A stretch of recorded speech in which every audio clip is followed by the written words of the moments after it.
Le 50e congrès de l'Association des chefs en sécurité et incendie du Québec aura lieu là, du 2 au 5 juin prochain. Ça se passe à l'hôtel Rimouski.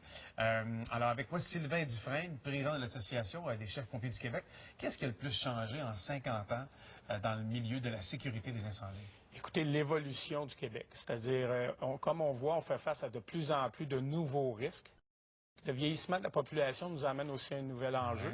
C'est pourquoi, durant notre congrès, nous allons faire des réflexions sur la situation actuelle et sur la situation à venir.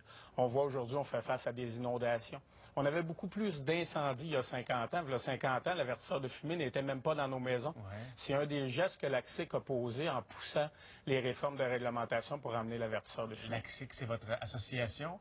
Vous revendiquez quoi et à qui vous le demandez généralement quand vous voulez faire changer des choses? En général, on travaille auprès du ministère de la Sécurité publique et du gouvernement, mais notre objectif est toujours d'améliorer la sécurité de la collectivité québécoise. Donc, on regarde la réglementation, l'évolution de notre milieu, nos stratégies d'intervention pour mieux servir la population du Québec. Et souvent, vous êtes appelés à peu près à toutes les sauces, les pompiers, dans des situations d'urgence ou encore dans des situations d'incendie à éteindre. Mais là, on va vous utiliser aussi ce matin pour conseiller nos téléspectateurs. Voilà, c'est la saison des barbecues qui commence, qui est commencée ou qui commence, selon les régions du Québec. Les potes à feu extérieurs, où on se fait des petits feux en famille et tout.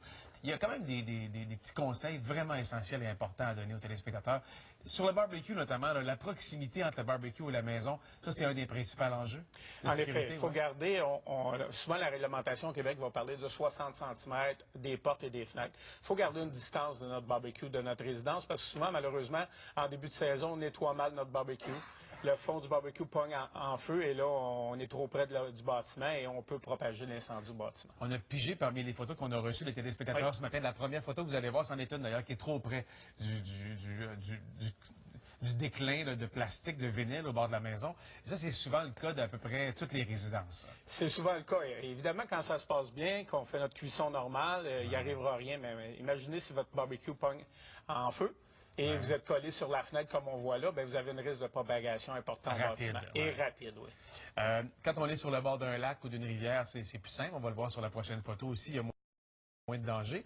Mais il y a des foyers aussi qui sont utilisés qui sont sans pare-étincelle. Je sais que les règlements municipaux changent d'une ville à l'autre, mais quand on n'a pas de pare-étincelle sur un foyer comme celui-là, le risque est encore plus grand. Oui, puis il faut faire attention au risque de sécheresse. J'invite évidemment les citoyens toujours vérifier si vous êtes proche d'un boisé, l'indice d'inflammation de la sope-feu. Parce que souvent, on va avoir des débuts de feux de forêt, de broussailles causés par un foyer extérieur comme ça, sans pare-étincelle. Puis il ne faut pas se fier à la météo. Des fois, c'est plus sèche qu'on pense. Aussi. Le foyer, comme on va voir sur la prochaine photo, qui semble être un peu plus sécuritaire, celui-ci est apparemment moins dangereux. Il y a une porte qui ferme, il y a un long tuyau, donc un pare-étincelle généralement au sommet. En général, les municipalités qui acceptent les feux à ciel extérieur, c'est dans ce type d'appareil qu'ils le souhaitent. Le pare-étincelle va éviter justement qu'il y ait des étincelles qui se produisent et ça va éviter des brûlures auprès des gens.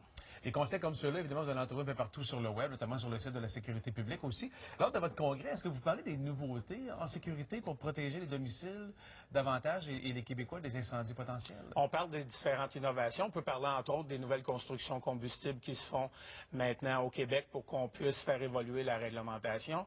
On va parler aussi des nouvelles règles de santé-sécurité auprès de nos pompiers. On n'a qu'à penser au cancer, qui est un défi auquel on doit faire face. Donc, on regarde les différentes évolutions du milieu. Les nouveaux petits foyers décoratifs, l'éthanol ou autres types de carburants semblables, est-ce qu'ils sont sécuritaires généralement? Ils sont bien utilisés, sont sécuritaires. Toujours lire le manuel du fabricant et surtout ne pas le remplir quand il est chaud parce qu'évidemment, c'est un liquide inflammable et on pourrait avoir de graves brûlures.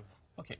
Alors, bon été tout le monde. J'espère que vous en profiterez. Bon congrès, évidemment, à Rimouski avec tous les autres de l'association qui vont discuter de notre sécurité éventuelle au Québec. Sylvain Dufresne, merci d'être passé nous voir ce matin. Merci.